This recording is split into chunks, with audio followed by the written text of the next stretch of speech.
FC बड़े बड़े, लेकिन आई से एक स्टॉक और है जो आज एक्शन में है और वो है आईआरबी इंफ्रा। क्यों है आईआरबी इंफ्रा में जबरदस्त तेजी, बताने के लिए तैयार है हमारे साथ वरुण इस वक्त। वरुण, क्या हुआ, इस स्टॉक में अच्छा एक्शन आता हुआ दिख रहा है? डेफिनेटली अनिल सर, तो काफी बेहतरीन एक्शन आते हुए दिखाई दिया है और हम हमेशा लिंक करके आपको बताते थे कि आईआरबी का क्वार्टर साल दर साल जो टोल कलेक्शन है वो किस तरह से बढ़ा है। अब उसमें आपको आगे और भी बढ़ोतरी देखने मिलेगी और गजब की बढ़ोतरी देखने मिलेगी, ये आप मान के चलेगा। क्यों ऐसा? क्योंकि इस कंपनी को दरअसल हैदराबाद मेट्रोपॉलिटन डेवलपमेंट अथॉरिटी से जो सिंगल एसेट टीओटी यानी कि टोल ऑपरेट ट्रांसफर प्रोजेक्ट जो है उसका ऑर्डर मिला है। देखिए, बेसिकली इस देश में अगर आप देखेंगे तो दो ही बड़े टोल ऑपरेट ट्रांसफर प्रोजेक्ट्स है। एक मुंबई पुणे एक्सप्रेस हाईवे और दूसरा जो था ये एचडीएमए का 158 किलोमीटर का हैदराबाद आउटर रिंग रोड जो है उसका टोल प्रोजेक्ट है और वो भी अब आईआरबी इंफ्रा को मिल चुका है।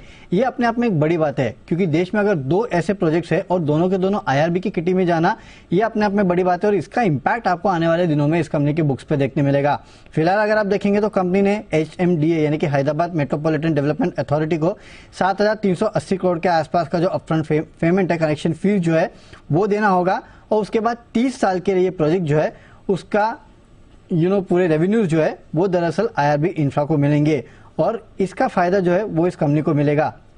इनफैक्ट अगर आप देखेंगे तो आईआरबी के प्राइवेट इन्वेट जो है उसके माध्यम से ये प्रोजेक्ट जो है उसको फाइनेंस किया जाएगा, जिसमें जीआईसी का बचा कुचा हिस्सा होगा, आईआरबी का करीब 51% के आसपास का हिस्सा होगा। इस प्रोजेक्ट के बाद कंपनी की जो कुल एसेट बेस है वो 70,000 करोड़ से भी अधिक हो जाएगी और O&M यानी कि ऑपरेशन एंड मेंटेनेंस की जो ऑर्डर बुक है उसमें 76% का जंप आएगा, वो करीब 14,500 करोड़ के आसपास जो है वो पहुंचने वाली है। इनफैक्ट सीएलएसए की एक रिपोर्ट भी आई है जहां पे इन्होंने 36 का प्राइस टारगेट दिया है। इनका कहना है कि इसके बाद इस कंपनी की जो ओवरऑल आईआरआर है उसमें करीब 15% के आसपास की इक्विटी आईआरआर की बात कर रहा हूं मैं। फर्स्ट हाफ में जो ऑपरेशन का फर्स्ट हाफ होगा उसमें 15% के आसपास का उछाल जो है वो आपको देखने मिलेगा और इसका सीधा इंपैक्ट जो है इस कंपनी के फाइनेंशियल्स पे देखने मिलेगा और इसके चलते इस कंपनी की तेलंगाना में भी एंट्री हो चुकी है। तो एक बड़ा प्रोजेक्ट है जो इस कंपनी के हाथ लगा है और आप सोचिए देश के दो ही प्रोजेक्ट्स है ऐसे इस लेवल के और दोनों के दोनों आईआरबी की किटी में है। तो आगे के लिए और रेवेन्यू पोटेंशियल और आगे अगर ऐसे प्रोजेक्ट्स आते हैं तो उसके लिए बिडिंग की कितनी बड़ी अपॉर्चुनिटी खुल जाएगी आईआरबी के लिए, आप वो सोचिए। इसकी पार्ट ऑफ बधाई आईआरबी की तो आपको भी जाती है सर।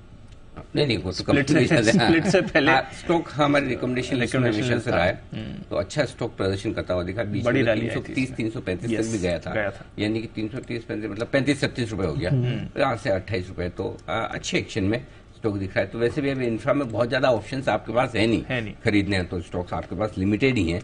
तो चलिए, ये है स्टॉक जिस पर करना है आपको। जो आप quality small cap mid cap की बात करते हैं उसमें फिट होता है। देखिए, हर महीने के टोल कलेक्शन आप देखिए, जबरदस्त टोल कलेक्शन आ रहा है, तो बैलेंस शीट तो मजबूत हो ही रही है। एक तो ये टोल कलेक्शन, एक तो इकोनॉमिक एक्टिविटी बढ़ना और दूसरा जो बड़ा कारण है जी